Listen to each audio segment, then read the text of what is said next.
संविधान सभा के सदस्य वैक्स मताधिकार के आधार पर अप्रत्यक्ष रूप से चुने जाते हैं। संविधान सभा गठन भारत के संविधान को बनाने के लिए किया गया था और भारत में संविधान सभा की मांग सबसे पहले 1895 बाल गंगाधर तिलक के द्वारा उठाई गई थी। 1940 में अंग्रेजों ने संविधान सभा की मांग को सैद्धांतिक रूप से स्वीकार कर लिया था।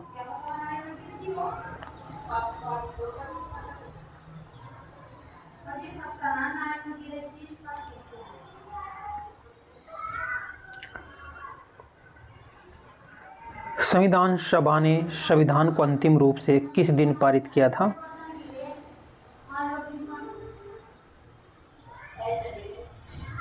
इसका ऑप्शन नंबर ए है 26 नवंबर 1949 को जो है पारित किया गया था।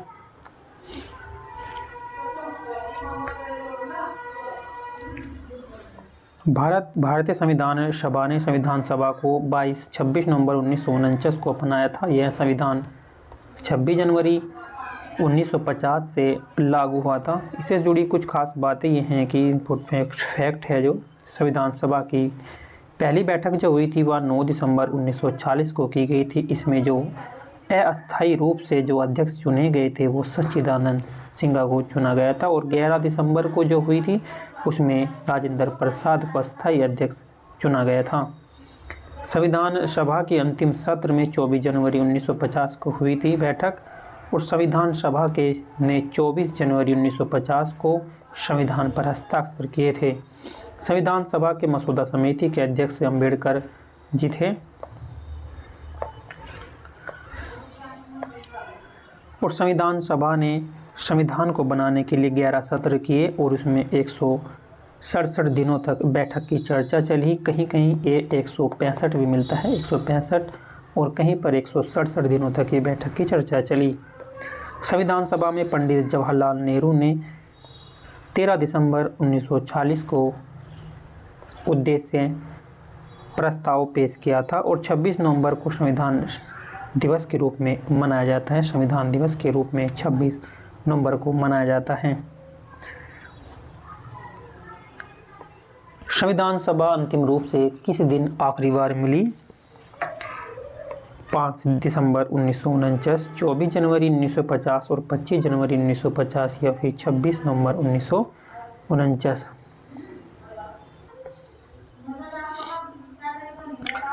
इसका राइट आंसर है बी 24 जनवरी 1950 को अंतिम रूप से आखिरी बार मिली।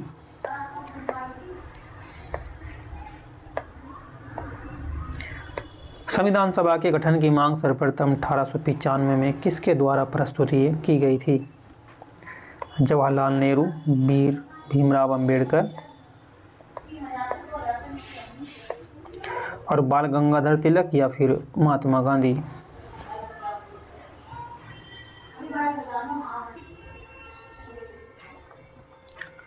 इसका सही आंसर है बाल गंगाधर तिलक के द्वारा 1895 में।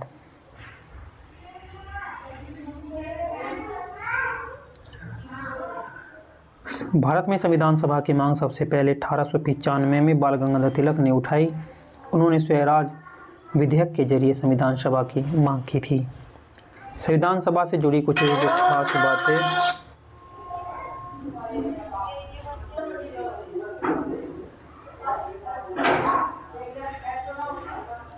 संविधान सभा के सदस्यों का चुनाव जुलाई 1940 में हुआ था और संविधान सभा के सदस्य वैक्स मताधिकार के आधार पर अप्रत्यक्ष रूप से चुने जाते हैं। 1936 में फैजपुर में अधिवेशन हुआ। भारतीय राष्ट्रीय कांग्रेस का औपचारिक रूप से संविधान सभा की इसमें मांग की गई थी।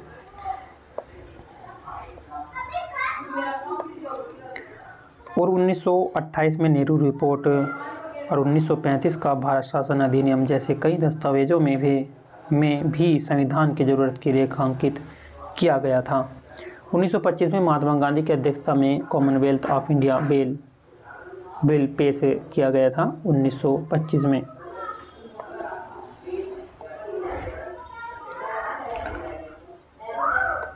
भारत की संविधान सभा गठित करने का आधार क्या था?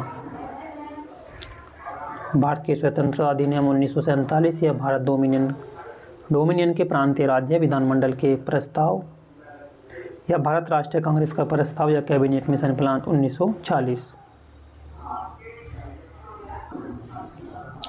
इसका राइट आंसर है cabinet mission plan 1940।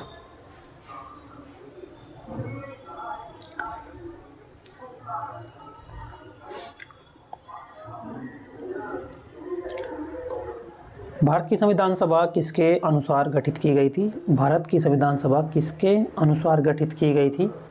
Cabinet mission योजना के अनुसार, या साइमन आयोग के प्रस्ताव से, या क्रिप्स प्रस्ताव से, या माउंटबेटन योजना के प्रस्ताव से?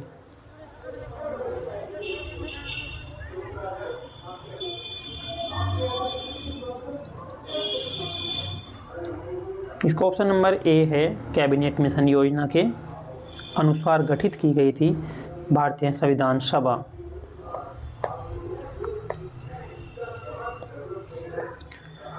भारत की संविधान सभा का गठन कैबिनेट मिशन योजना के तहत किया गया था। यह योजना ब्रिटिश सरकार ने बनाई थी। इस मिशन का मकसद ब्रिटिश सरकार से भारतीय नेतृत्व में सत्ता हस्तांतरण करने की शर्तों पर चर्चा करना था। कैबिनेट मिशन के बारे में जरूरी बात यह है कि कैबिनेट मिशन में ब्रिटिश सरकार के 3 मंत्री शामिल थे। इन तीनों मंत्रियों के नाम थे स्टैफोर्ड क्रिप्स, पैट्रिक लॉरेंस और अलेक्जेंडर। पैट्रिक लॉरेंस इस मिशन के अध्यक्ष थे और 19 जुलाई 1940 में कैबिनेट मिशन भारत आया था। संविधान के बारे में कुछ अन्य फैक्ट हैं। संविधान सभा की पहली बैठक 9 दिसंबर 1940 को की गई थी। संविधान सभा के सदस्यों को प्रांतीय विधानसभा से चुन लिया गया था और संविधान सभा के अध्यक्ष राजेंद्र प्रसाद थे अस्थायी रूप से। ये कब बने थे? ये 11 दिसंबर को बने थे, 11 दिसंबर 1940 को। और संविधान सभा की प्रारूप समिति के अध्यक्ष भीमराव अंबेडकर जी थे और संविधान सभा ने संविधान को 16 मई 1940 को लागू किया था।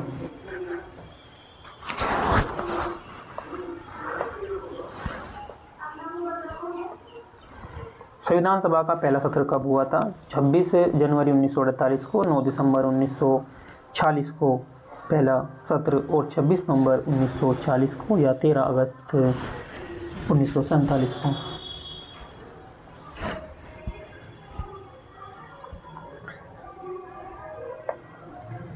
इसका राइट आंसर है 9 दिसंबर 1940 को पहला सत्र हुआ था, जिसके अध्यक्ष सच्चिदानंद सिंह बनाए थे अस्थायी रूप से। भीमराव अंबेडकर संविधान सभा में जो इनका निर्वाचन हुआ था वो कहाँ से हुआ था? तत्कालीन मध्य भारत से, पंजाब से, पश्चिम बंगाल से, या मुंबई से? इसका सही आंसर है पश्चिम बंगाल से।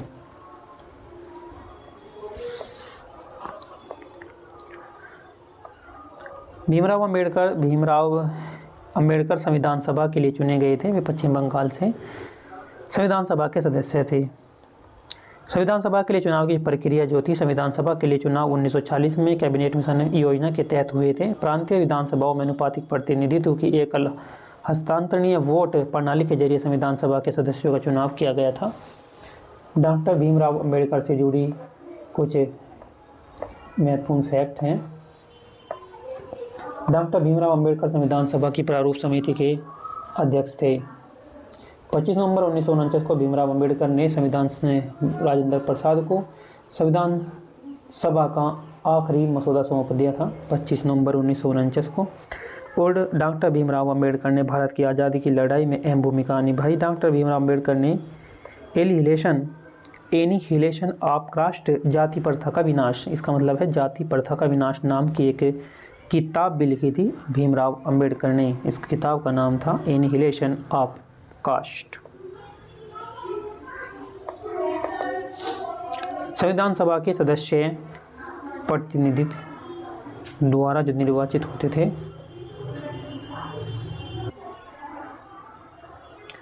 संविधान सभा के सदस्य प्रतिनिधि किसके द्वारा निर्वाचित होते थे?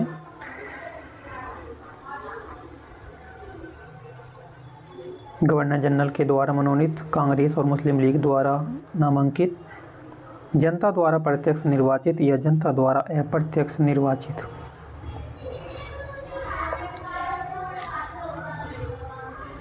इसका ऑप्शन नंबर डी है, जनता के द्वारा अप्रत्यक्ष निर्वाचित।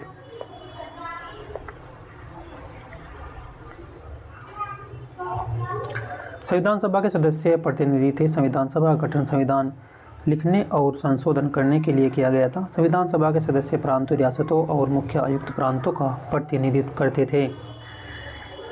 संविधान सभा से जुड़े कुछ खास फैक्ट हैं। संविधान सभा की शुरुआत में जो है 389 सदस्य थे। विभाजन के बाद जैसे ही पाकिस्तान भारत का जब विभाजन हुआ तो ये 299 सदस्य रह गए। इनमें से 229 सदस्य जो है प्रांतों के थे और 70 देशी रियासतों के थे। कुल महिलाओं की जो संख्या थी इसमें मात्र 15 सदस्य महिलाओं की थी। संविधान सभा के सदस्यों का चुनाव सार्वभौमिक व एकमत मताधिकार के जरिए नहीं हुआ था। डॉक्टर राजेंद्र प्रसाद संविधान सभा के अध्यक्ष थे अस्थाई, और डॉक्टर भीमराव अंबेडकर संविधान सभा के प्रारूप समिति के अध्यक्ष थे। जवाहरलाल नेहरू, वल्लभ भाई पटेल और राजेंद्र प्रसाद संविधान के सदस्य थे।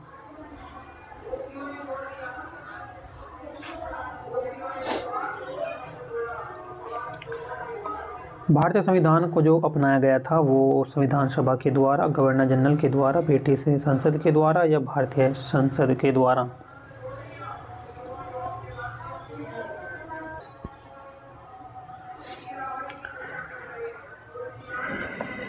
इसका ऑप्शन नंबर ए है, संविधान सभा के द्वारा। भारतीय संविधान को जो अपनाया गया था संविधान सभा के द्वारा इसे अपनाया गया था।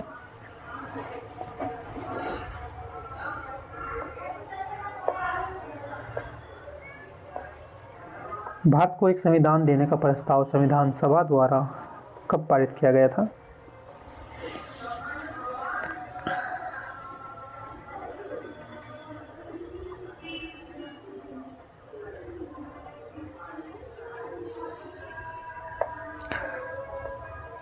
बाईस जनवरी 1946।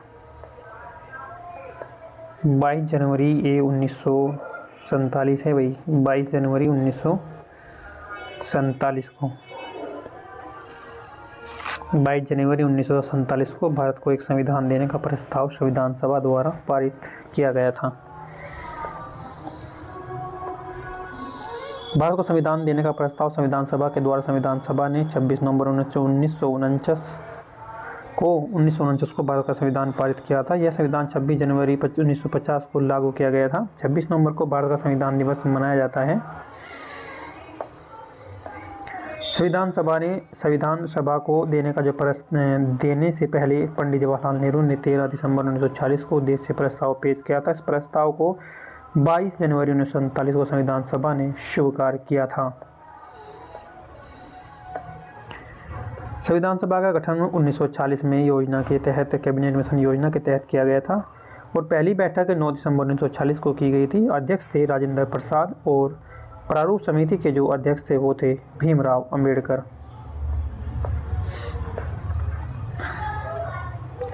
भारत संविधान सभा की प्रारूप समिति के जो अध्यक्ष थे वो थे भीमराव अंबेडकर।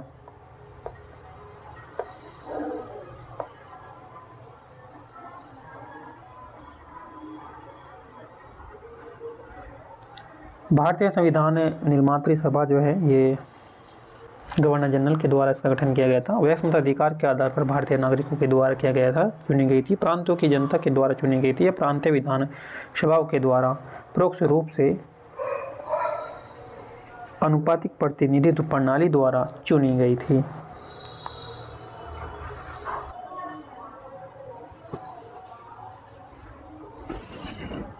इसका ऑप्शन नंबर डी है,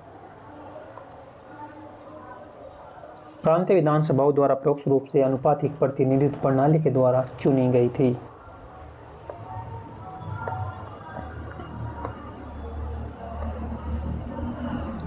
संविधान सभा में झंडा समिति के जो अध्यक्ष थे वो कौन थे? झंडा समिति के अध्यक्ष डॉक्टर राजेंद्र प्रसाद थे। संविधान निर्मात्री सभा में जो है झंडा समिति के अध्यक्ष के रूप में डॉक्टर राजेंद्र प्रसाद थे। 23 जून 1947 को उन्होंने इस समिति का गठन किया था। इस समिति में अब्दुल कलाम आज़ाद सी राजगोपालाचारी, श्रीमती सोनू नायडू जैसे सदस्य भी थे। भारत के संविधान के निर्माण में राजेंद्र प्रसाद की अहम भूमिका रही। वे भारत के पहले राष्ट्रपति भी रहे।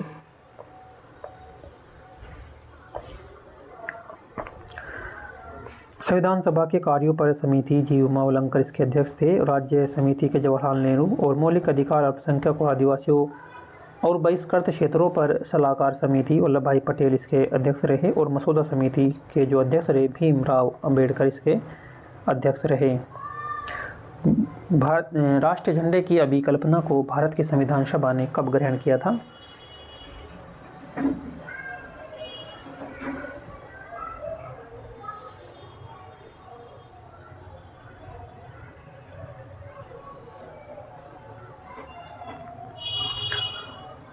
राष्ट्रीय झंडे की अभिकल्पना को भारत की संविधान सभा में जो ग्रहण किया गया था वो 22 जुलाई 1947 को किया गया था।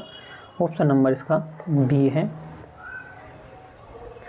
22 जुलाई 1947 को राष्ट्रीय ध्वज के डिजाइन को भारत की संविधान सभा ने 22 जुलाई 1947 को अपनाया था। राष्ट्रीय ध्वज का आकार जो आयताकार का है, ध्वज की लंबाई और चौड़ाई का जो अनुपात है 3:2 के अनुपात में है। भारत संविधान सभा ने राष्ट्रीय ध्वज की रूपरेखा को अंगीकार कब किया गया था?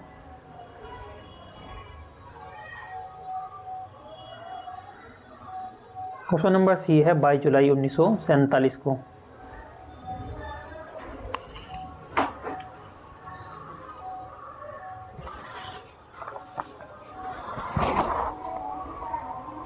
भारत के संविधान का इतिहास से संबंधित जो इम्पोर्टेंट क्वेश्चन है, निम्नलिखित में से किस अधिनियम के द्वारा जो है भारत के गवर्नर जनरल को अध्यादेश जारी करने की शक्ति प्रदान की गई थी?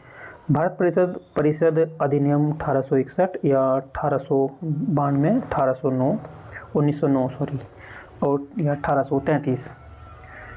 इसका जो राइट आंसर है वो है भारतीय परिषद अधिनियम 1861।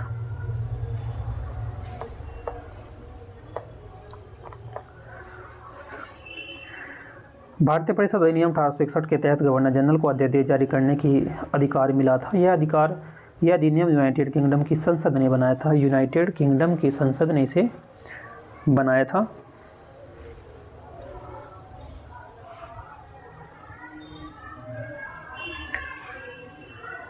इस अधिनियम की कुछ खास जो है फैक्ट जो है, इस अधिनियम के तहत गवर्नर जनरल को आपातकाल के दौरान विधान परिषद की सहमति के बिना अध्यादेश जारी करने का अधिकार था। इस अधिनियम ने मद्रास, बॉम्बे और प्रेसिडेंसी के गवर्नर इन काउंसिल की विधायकी शक्तियों को फिर से बहाल कर दिया था। इस अधिनियम ने भारत के वायसराय की कार्यकारी परिषद को मंत्रिमंडल में बदल दिया था और राष्ट्रपति और राज्यपाल को भी अध्यादेश जारी करने का अधिकार है।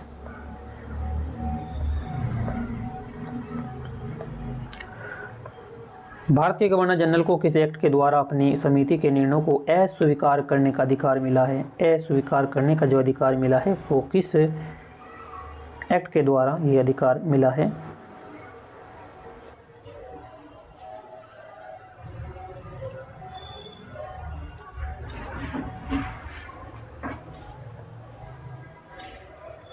इसका ऑप्शन नंबर बी है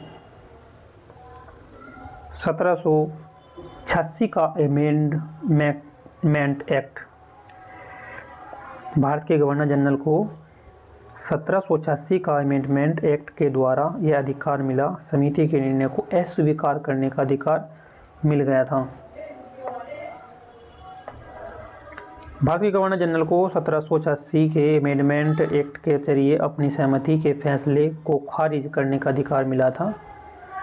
1773 का रेगुलेटिंग एक्ट, इस एक्ट के तहत बंगाल के गवर्नर को गवर्नर जनरल बनाया गया। इसके साथ ही उनकी मदद के लिए 4 सदस्यों की कार्यकारी परिषद बनाई गई।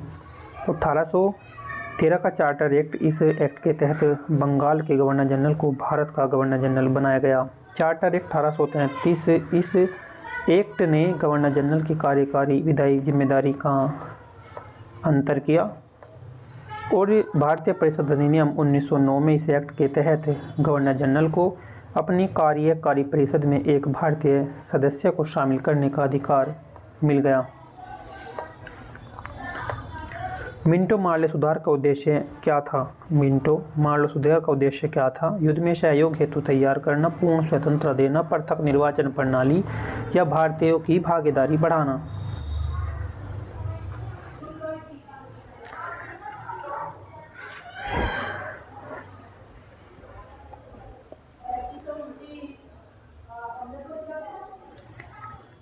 इसका ऑप्शन नंबर सी है पृथक निर्वाचन प्रणाली। पृथक निर्वाचन प्रणाली है मिंटो मार्ले सुधार का उद्देश्य।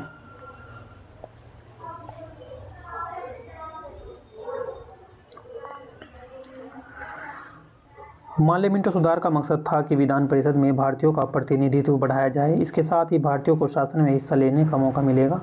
इस अधिनियम को भारतीय परिषद अधिनियम 1909 के नाम से भी जाना जाता है। मार्ले मिंटो सुधार के जो प्रमुख उद्देश्य है, विधान परिषद में भारतीयों का प्रतिनिधित्व बढ़ाना, भारतीयों को शासन में हिस्सा लेने का मौका देना और कांग्रेस के उदारवादियों को खुश करना, विधान परिषद में सुधार करना और सांप्रदायिक प्रतिनिधित्व की अवधारणा को लागू करना।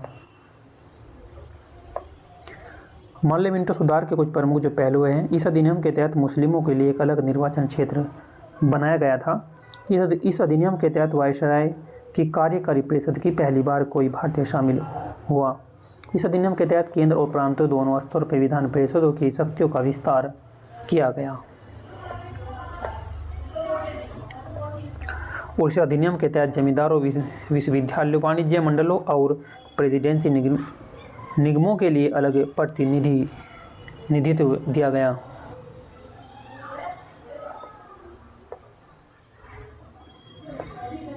मुसलमानों के लिए अतिरिक्त निर्वाचन मंडल प्रारंभ में किसके द्वारा लाया गया था?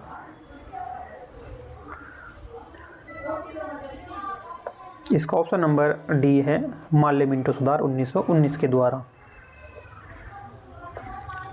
मुसलमानों के लिए अगले निर्वाचन मंडल की शुरुआत लॉर्ड मिंटो और लॉर्ड मार्ले ने की थी। लॉर्ड मिंटो और मोर्ले ने की थी और यह प्रावधान 1919 में भारतीय परिषद अधिनियम यानी मार्ले मिंटो सुधार से लाया गया था। इस सुधार के बारे में ज़्यादा जानकारी, यह कुछ फैक्ट हैं। इस सुधार के तहत कुछ निर्वाचन क्षेत्रों को मुसलमान के लिए आरक्षित किया गया था। इस क्षेत्रों में सिर्फ मुसलमानों ने अपने प्रतिनिधियों को चुन सकते थे। इस सुधार के जरिए सांप्रदायिक प्रतिनिधित्व की शुरुआत हुई थी। इस सुधार के मकसद हिंदुओं और मुसलमानों के बीच फूट डालना था। इस सुधार के जरिए भारतीय समाज में सांप्रदायिक के बीज बो दिए गए थे और इस सुधार ने अलग राज्य की मांग के बीज बोए, जिसे बाद में पाकिस्तान भी कहा गया। ये पाकिस्तान शब्द यहाँ से ही रूप मिला। 1919 के इंडियन काउंसिल एक्ट में किस बात की व्यवस्था की गई?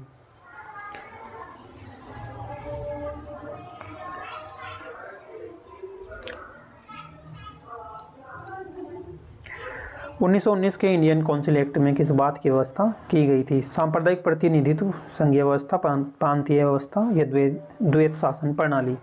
ऑप्शन नंबर 1 है सांप्रदायिक प्रतिनिधित्व।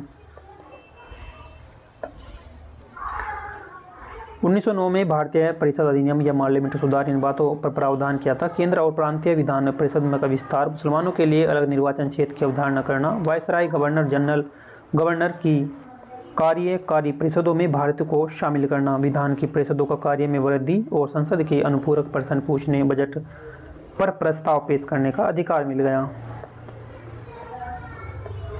इस अधिनियम की कुछ खास प्रावधान है। मुसलमान मतदाताओं के लिए आय की योग्यता को हिंदुओं की तुलना में कम रखा गया। प्रेसिडेंसी नियमों, वाणिज्य मंडलों, विश्वविद्यालयों और जमींदारों के लिए पृथक प्रतिनिधित्व का प्रावधान किया गया। इंपीरियल लेजिस्लेटिव काउंसिल में अधिकतर सदस्य प्रत्यक्ष रूप से चुने जाते थे और सरकार को बजट चर्चा के दौरान पारित प्रस्ताव पर कार्रवाई करने के लिए बाध्य किया गया।